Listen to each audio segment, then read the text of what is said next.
Hello,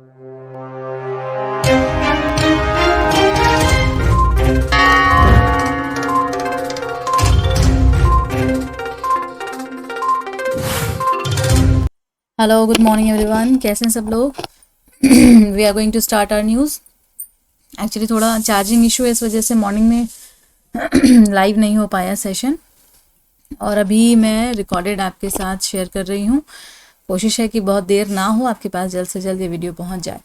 तो जो भी लोग नई पहली बार मुझे सुन रहे हैं, करंट अफेयर्स के सेशन में थोड़ा सा धैर्य बना करके रखेंगे, पेशेंस बना करके रखेंगे बच्चों, क्योंकि करंट अफेयर्स जो है वैसे तो बहुत आसान होता है, लेकिन शुरुआत में आपको मुश्किल लगता है।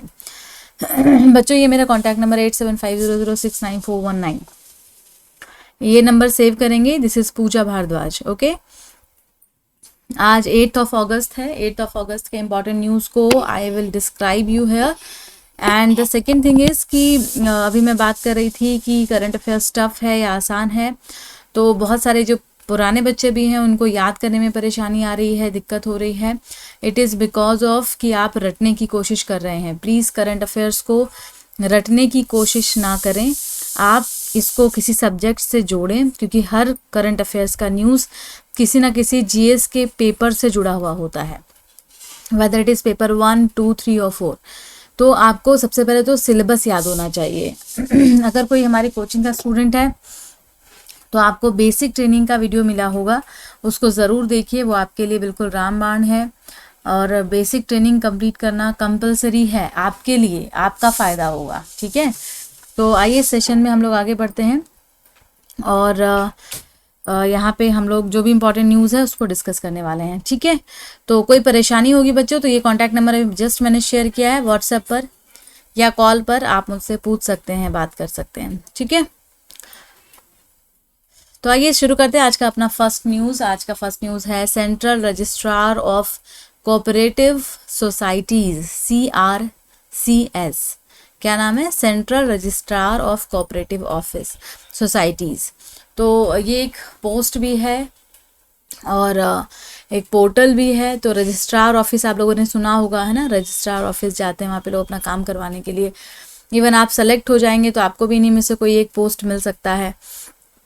सो अभी यूनियन होम मिनिस्टर ने लॉन्च किया है एक डिजिटल पोर्टल को। ठीक है, central registrar of cooperative society का एक डिजिटल पोर्टल। ध्यान दीजिए, डिजिटल पोर्टल क्या होता है? जैसे आप जाते हो गूगल वगैरह पे या प्ले स्टोर पे जा करके आप पर्टिकुलर कोई ऐप डाउनलोड करते हो। जैसे कोविड जब आया था तो एक एप्लीकेशन आया था, शायद कोविन के नाम से आया था, है ना, जो मुझे याद आ रहा है।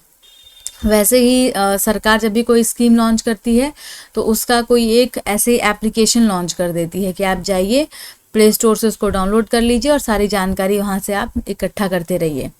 तो ये डिजिटल पोर्टल वही होता है। ठीक है ना? तो अब यहाँ पे किस चीज़ की बात हो रही? गृह मंत्री ने सहकारी समितियों के लिए केंद्रीय रजिस्ट्रार का एक डिजिटल पोर्टल लॉन्च किया है। इसका उद्देश्य बहुत ही क्लियर है बच्चों कि देश में सहकारी आंदोलन को मजबूत करना। ठीक है, सहकारिता मंत्रालय जो मिनिस्ट्री ऑफ कोऑपरेशन है, मिनिस्ट्री ऑफ कोऑपरेशन का क्या उद्देश्य है? कोऑपरेटिव मूवमेंट को, सहकारी आंदोलन को मजबूत करना, इसका मेन उद्देश्य है। ठीक है, और यहाँ पे इसीलिए कोशिश किया जा रहा है कि सब कुछ कंप्यूटराइज कर दिया जाए। अब देखिए, कंप्यूटराइज करने का क्या फ़ायदा होता है? कोई पोर्टल बनाया गया, डिजिटल किया गया, चीज़ों को ऑनलाइन लेकर के आ जाते हैं हम लोग, उसका क्या फ़ायदा होता है? बहुत सारे फ़ायदे होते हैं। पहला तो कागज रहित आवेदन आप दे सकते हो, है ना, पेपरलेस हो जाता है। अब आपको याद होगा पहले जब आप सरकारी दफ्तर में जाते थे किसी काम को करवाने के लिए, वहाँ पे आप जाके पेपर देते थे, पता चला वो पेपर कहीं खो गया, आगे नहीं हो पाया, आगे अथॉरिटी तक पहुँच ही नहीं पाया। लेकिन जब पेपरलेस चीज़ें होती हैं तो हम क्या करते हैं? वेबसाइट पर जाते हैं, सीधा एप्लीकेशन लिखते हैं और एक साथ वो सारे लोग देख सकते हैं, कोई भी उसको बीच में से हटा नहीं सकता। ठीक है ना? तो ये ऑनलाइन चीज़ों का ये फ़ायदा होता है, आपके पास प्रूफ होता है। तो यहाँ पे सबसे बड़ा फ़ायदा क्या है? कागज़ रहित आवेदन हो सकता है। दूसरा, automatic compliance with multi state cooperative society, है ना, चीज़ें ऑटोमेटिक हो जाती हैं, किसी के पीछे आपको पैसा नहीं देना पड़ता, घूस नहीं देना पड़ता। ईज़ ऑफ डूइंग बिजनेस को बढ़ावा मिलता है, ध्यान दीजिएगा। ईज़ ऑफ डूइंग बिजनेस का मतलब क्या होता है? व्यवसाय करने में आसानी। अगर कोई कोऑपरेटिव सोसाइटी बनाएगा तो उसको आसानी होगी। कोऑपरेटिव सोसाइटी वगैरह का क्या उद्देश्य होता है? इसका मेन उद्देश्य होता है गरीबों का कल्याण करना। तो जब भी सोसाइटीज़ बनाई जाएगी उसका फ़ायदा तब होगा जब उसमें काम करने में आसानी होगी, और वही है ईज़ ऑफ डूइंग बिजनेस। ठीक है, तो ये सारे फ़ायदे हैं अगर इसको पेपरलेस कर दिया जाए तो। आई होप ये वाला न्यूज़ क्लियर है आप लोगों को। अगला न्यूज़ है शालिग्राम से जुड़ा हुआ। शालिग्राम आप लोगों ने शायद सुना भी होगा। ज़्यादातर घरों में शालिग्राम की पूजा होती है। हिंदू और बुद्धिस्ट जो कल्चर है वहाँ पे शालिग्राम को पूजा जाता है।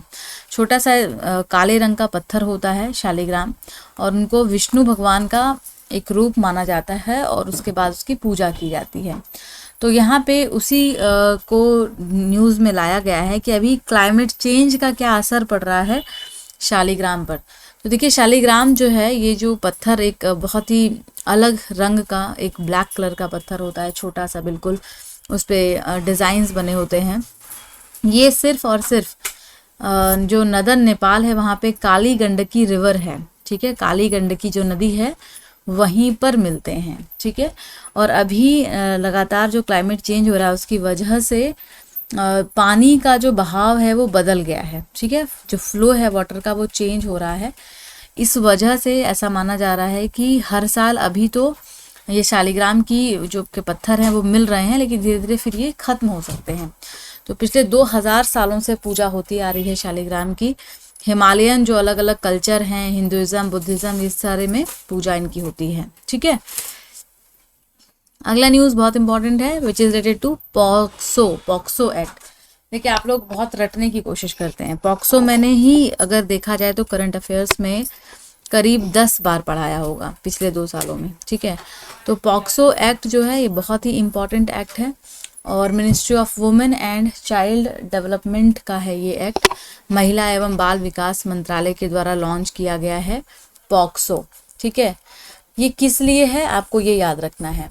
बच्चों के प्रोटेक्शन के लिए पॉक्सो एक्ट को लाया गया था। ठीक है, किस चीज़ से प्रोटेक्शन? तो जितने भी तरीके के सेक्सुअल ऑफेंसेस होते हैं, यौन शोषण होते हैं, उनसे बच्चों को बचाने के लिए 2012 में पॉक्सो अधिनियम, पॉक्सो एक्ट या फिर protection of children from sexual offence act आया था 2012 में। ठीक है, और ये इसी वजह से काफ़ी महत्वपूर्ण है कि इसमें बच्चों को प्रोटेक्शन की बात की जाती है। पॉक्सो एक्ट को 2012 में पहले लाया गया, लेकिन इसका आधार क्या था? इसका आधार था 1992 में लाया गया बाल अधिकार पर जो संयुक्त राष्ट्र का कन्वेंशन है, UN convention on rights of the child 1992। तो 1992 में बाल अधिकारों पर जो संयुक्त राष्ट्र का कन्वेंशन है उसको आधार मान करके पॉक्सो एक्ट को बनाया गया। ठीक है, अब यहाँ पे जितने भी तरीके का ऑफेंस होता है, अब्यूज़ होता है, शोषण होता है, अपराध होते हैं जो बच्चों को पीड़ित करते हैं, उसको यहाँ पे दंडित किया जाता है। पूरी तरह से ये परिभाषित नहीं था, इसीलिए पॉक्सो को लाया गया है। तो the act defines a child as any person below the age of 18 year. 18 वर्ष से कम उम्र के बच्चे को यहाँ पे, व्यक्ति को यहाँ पे बच्चे के रूप में परिभाषित किया गया है, लेकिन बाद में इसको अमेंड किया गया। 2019 में इसको दोबारा से रिव्यू किया गया, अमेंड किया गया, और पेनल्टी और इन चीज़ों को, जो क्राइम के लिए अपराध जो है उसके लिए सज़ा जो है उसको और कठोर किया गया। ठीक है, संशोधन किया गया 2019 में, और फिर 2020 में पॉक्सो नियम रूल्स को नोटिफाई कर दिया गया। ठीक है, तो पॉक्सो जो है किससे जुड़ा हुआ है ये आपको याद रखना है, बहुत ही ज़रूरी है ये। अगला न्यूज़ है कार्बन कैप्चर एंड स्टोरेज।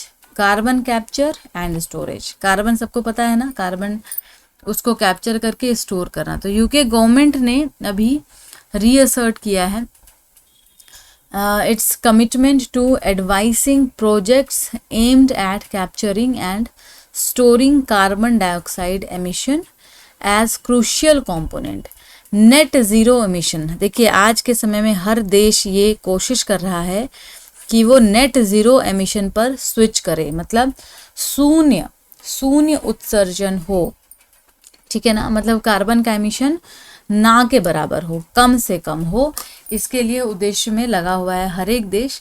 तो अभी जो यूके है, यूके गवर्नमेंट ने लॉन्च किया है कि भाई हम कार्बन को कैप्चर करके उसको स्टोर करने के लिए पूरा प्लान कर रहे हैं, हमारा प्रोजेक्ट अभी बन रहा है। इसमें कार्बन डाइऑक्साइड के एमिशन को मिटिगेट किया जाएगा, कम किया जाएगा। ओके बच्चों, आज के लिए इतना ही करते हैं। Thank you so much. मुझे लगता है आप लोगों को समझ में आया होगा। किसी को कुछ परेशानी होगी तो मुझे आप लोग बता दीजिएगा। और लाइव सेशन आज नहीं हो पाया, उसके लिए एक्सट्रीमली सॉरी। रिकॉर्डेड से प्लीज़ आप लोग पूरा नोट कर लेंगे, ठीक है। ये कॉन्टैक्ट नंबर है, सेव ज़रूर करेंगे। अच्छा लगा हो तो लाइक भी करेंगे। Thank you so much. Keep starring.